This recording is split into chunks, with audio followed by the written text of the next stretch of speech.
Losing fat while building muscle, like having a wank while packing a team the year on FIFA, the best of both worlds. And as someone who was overweight and has gone through a complete body recomposition, and if you're someone that's overweight yourself and want to go through the same thing, in this video I'm going to go through some of the steps and what I did to completely change how I look. Also with that, I'm not a personal trainer or anything like that. This is just my personal experience. And I'm fully aware I don't have the best physique in the world, but this is what I wanted to hear when I was overweight and wanted to put some muscle onto my frame. So the first thing we want to establish is how is fat lost and how is muscle gained. Fat is lost through being in a calorie deficit, so eating less calories than what you burn on a daily basis. And muscle is grown by giving it a stimulant to grow, by tearing down your muscle fibers during your workouts and giving them plenty of protein and recovery to make those muscle fibers grow bigger and stronger. And if you're someone that is overweight, the excess fat on you can be used as energy to potentially put on muscle. So why do we actually want to build muscle in the first place and change our body recomposition? Obviously the healthier aspects of it and looking better once you have lost that weight. But also with that, you actually burn more calories at rest when you have more muscle onto your frame compared to fat. So more muscle will equal you burning more calories just from purely existing when you have compared to having more fat onto your frame. And also with that, the potential improvements to your loose skin.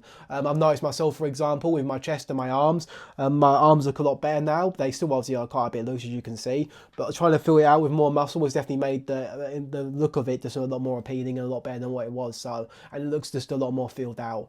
And with that, now I'll go over the dieting phase of what you want to do to achieve this. So what you want is a high protein diet with a small calorie deficit. This is because protein helps repair and build muscle mass, and also is the most satiating macronutrient, so it's good to have it anyway because it helps keep you more full.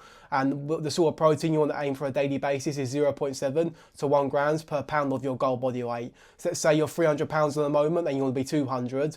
200 times 0.7 is 140. So aim for maybe roughly around about 140 grams per day.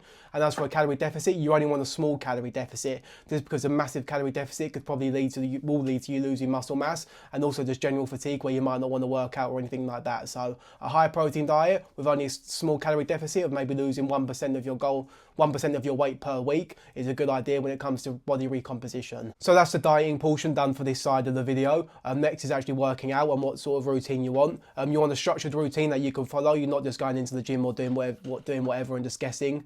You want a structured routine. On screen now, I'll make a 3-day-a-week program that you can follow. As I said, I'm not a personal trainer or anything. This is just around my 2.5 years of experience of lifting weights. So it's very low volume, and you don't need a ton of exercises. That's something I made when I first, a mistake I made when I first started, thinking you had to do loads of volume, loads of exercises, but you really don't. A low volume approach with high intensity is the best way to go around it. And those exercises within that routine can be done between a rep range of 5 and 30 repetitions. Just do whatever suits your needs. I'm also going to make a video demonstrating those movements and how to execute them. Once again, not a personal trainer, but that's just what I would have wanted when I first started lifting weights. And also with that routine, it's good because it's, first of all, it's a minimalist approach. It isn't a lot of volume to do, so it's not going to take up a lot of time. And also you only need a pair of dumbbells and a bench, which is all I had for a good amount of time when I was lifting weights. So yeah, that routine I'm going to go over and how to actually demonstrate and do the movements. And within that routine, in my opinion, the reason why it would be so effective because it focuses on compound movements. And a compound movement is one exercise that works multiple muscle groups at once. An example of this would be like the incline bench press that is on there. And that will obviously target your chest because obviously a bench press. So also you'll hit the front of your shoulders and also your triceps. So that's one movement there and you're ticking off 3 things, which is also going to save time. So let's say when you are doing bench press, for example, any sort of benching, if it's flat or incline, you're always going to be hitting a lot of the front of your shoulders. So that means you haven't got to be spending time doing overhead pressing or any front raises like that. So it's also time efficient as well. So that also makes those movements very important when you're first starting out. Also with that, a myth I want to quickly go over is that when you are losing weight for some reason, people say you have to lift light and do high repetitions. That's something I fell for at the start, which is definitely not the case. And also the vice versa of that, people will say when you're bulking, that means you have to lift heavy weights and do low repetitions. That's definitely not the case. Just do whatever rep range you like. But the most important thing when it comes to putting a muscle will be how much effort you're putting in during them sets. So let's say, for example, you do an incline bench press with the dumbbells and then you do 10 repetitions. But on that 10th rep, it was really difficult to get up. The slower the rep was really slowing down, and it wasn't like the first couple of reps where you was getting it up nice and easy. When you are doing that 10th rep and it's all slow and grindy and eventually you can't even do it and you have to drop it to the floor, that's training to muscular failure where you physically couldn't do another rep. You don't have to train like that all the time, especially when you're first starting out, but you have to know how much intensity you are putting in, and that's definitely going to see a lot of growth.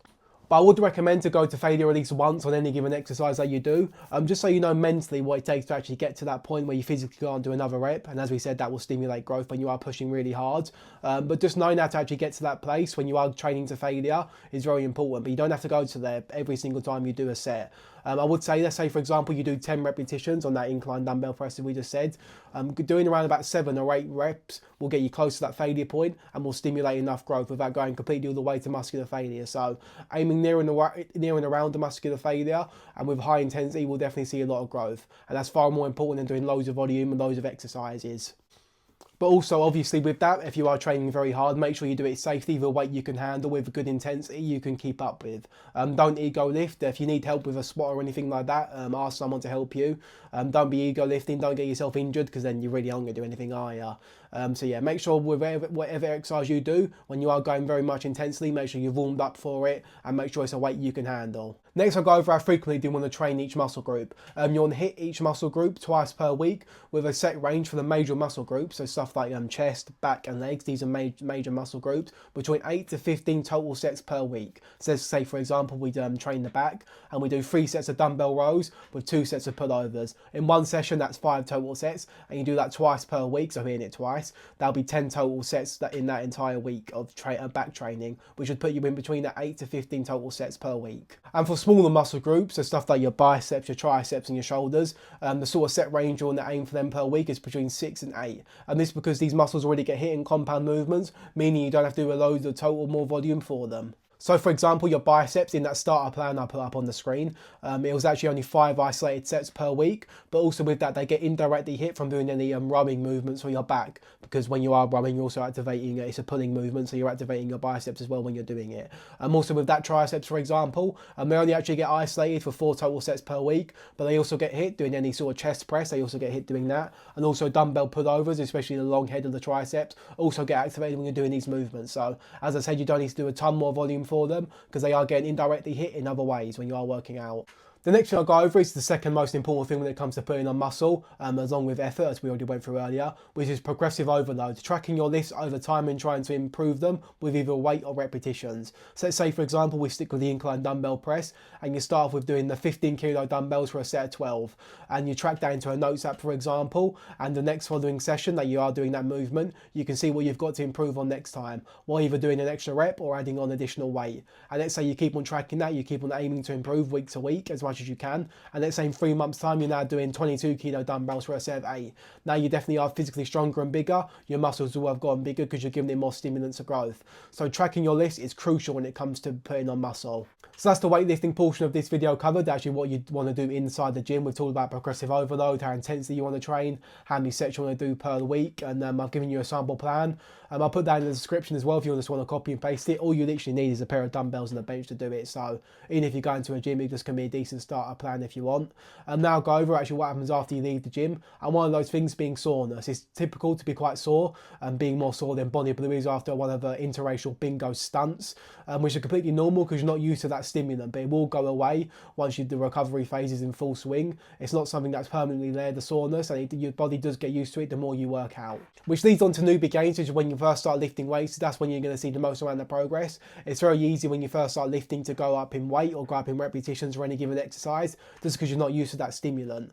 And when if you are someone that's trying to lose fat and build muscle at the same time, when you are someone that's not gone to the gym before, it's a lot easier for you to achieve that versus someone let's say they've been training for 6 years, for example. It's going to be a lot less difficult. It's going to be a lot more difficult for them to try and gain muscle while losing fat at the same time, and just because their body's used to the stimulant, and it's going to be a lot harder to keep on growing the longer that you've been training. So something to keep in mind, that newbie gains are obviously great when you first start, but if you are someone that's been training for a couple of years, it's going to be a lot harder to change your body recomposition. Which then leads on to the recovery process, which is also very important. Having a high protein diet, as I already said earlier, it's going to help build and repair your muscle fibers that you've been tearing down, and also having plenty of sleep, which is going to help with your recovery, as this is where you're actually growing. In the gym you're not growing, you're tearing down the muscle fibers, and what you do outside the gym is going to make them repair and grow bigger and stronger.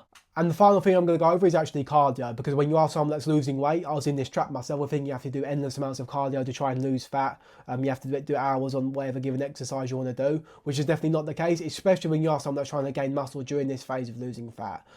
Doing low impact cardio, maybe something like walking, having the step goal per day, that's nice and easy and sustainable, is going to go a long way without cutting into your gains. By doing something like running, for example, that can impact how much muscle you're going to grow.